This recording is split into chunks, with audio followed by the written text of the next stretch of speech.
పక్కవరలో రెండు కత్తులు పట్టవంటారు. కానీ అక్కడ మాత్రం ఒకటో కృష్ణుడు బెంగళూరు వెళ్ళగానే రెండో కృష్ణుడు ఢిల్లీ నుంచి డైరెక్ట్గా దిగేస్తారట. ఇప్పుడు పార్టీ క్యాడర్ ఇటువైపు ఉండాలా అటువైపు ఉండాలా ఏటూ తేల్చుకోలేకపోతున్నారట. మరి ఈ సమస్యకు పరిష్కారం ఏంటి? ఆ పర్యవసనం ఎలాంటిది? ఇప్పుడు చూద్దాం. ఒకరు పోలీసులతో ఢీ అంటే ఢీ, మరొకరు విచారణకు కూడా ప్రమాణ స్వీకారానికి వెళ్లే రేంజ్లో కాన్వాయ్తో హంగామా. ఢీ అంటే ఢీ, బాహాబాహి, నువ్వెంత అంటే నువ్వెంత, ఈ నియోజకవర్గం నాదంటే నాది.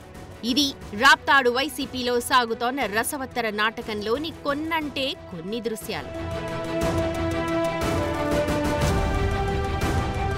ఆల్రెడీ ఉద్యోగం ఊడిన తోపుదుర్తి ప్రకాష్ రెడ్డి, అసలే ఉద్యోగము లేని గోరంట్ల, ఇరువురి మధ్య రాప్తాడులో నువ్వా నేనా సై అంటే సై అన్నట్టుగా వ్యవహారం సాగుతోందట. ఒకరిపై మరొకరు ఆధిపత్యం చెలాయించుకునేందుకు రాప్తాడు వేదికగా పోరాటం సాగిస్తున్నారట.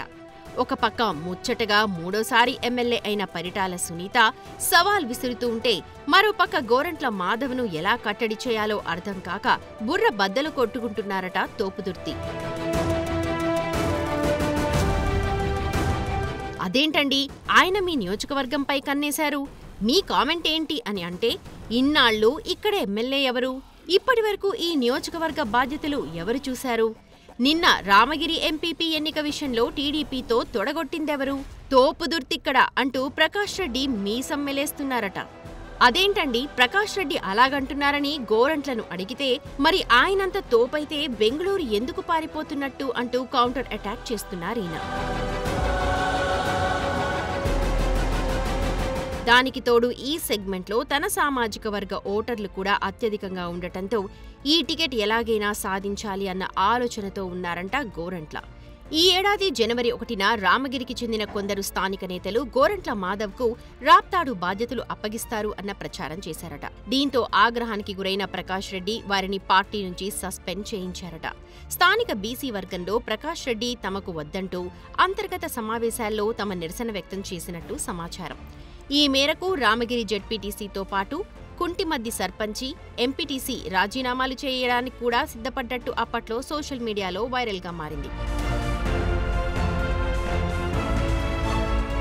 ఇక్కడ తన వర్గానికి ఎలాగూ పట్టుంది కాబట్టి గోరంట్ల పెద్ద స్కెచ్చే వేసినట్టు తెలుస్తోంది. ఏ మాత్రం అవకాశం దొరికినా అస్సలు వదులుకోవడం లేదట. ఎప్పటికప్పుడు కూటమి ప్రభుత్వంపై కామెంట్లు గుప్పిస్తున్నారు. అదే నోటితో ఎమ్మెల్యే పరిటాల కుటుంబంపైన ఘాటైన వ్యాఖ్యలు చేస్తున్నారు. మొన్న తగరకుంట దాడిలో గాయపడ్డ వైసీపీ నేతను అందరికంటే ముందుగానే పరామర్శించారు గోరంట్ల. అంతేకాదు, వైసీపీ నేత కురుబు లింగయ్య మృతదేహానికి నివాళులర్పించి పోలీసులతో తలబడ్డారు.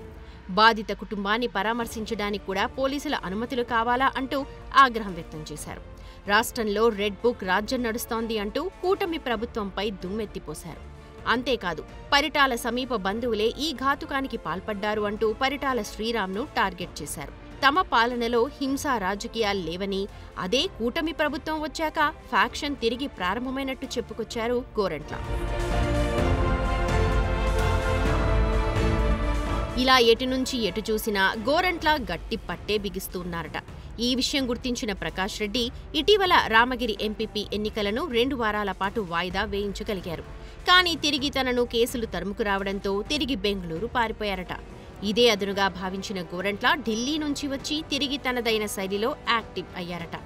హస్తిన నుంచి వచ్చి రాగానే లింగమయ్య మృతికి నిరసనగా చలో పాపిరెడ్డిపల్లి అంటూ పిలుపునిచ్చి హల్చల్ చేశారట. ఇటు పోలీసులకు అటు కార్యకర్తలకు ఈ ఇరువురి నేతల పోరాటం విషయంలో ఏం చేయాలో అర్థం కావడం లేదట. మరీ ముఖ్యంగా పార్టీ కార్యకర్తలకైతే తాము ఎవరి వైపున ఉండాలో అర్థం కావడం లేదు అని తీవ్ర ఆవేదన వ్యక్తం చేస్తున్నారట. మరి చూడాలి, అధిష్టానం వీరి మధ్య ఈ పోటీ ఎందుకు పెడుతోందో, గోరంట్లను ఎందుకు ఎగదోస్తోందో తేలాల్సి ఉందంటున్నారు.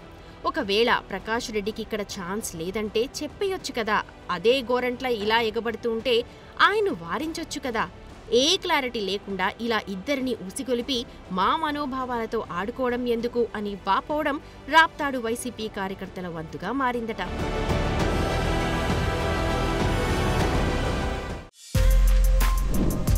For more videos like this, subscribe Big TV channel.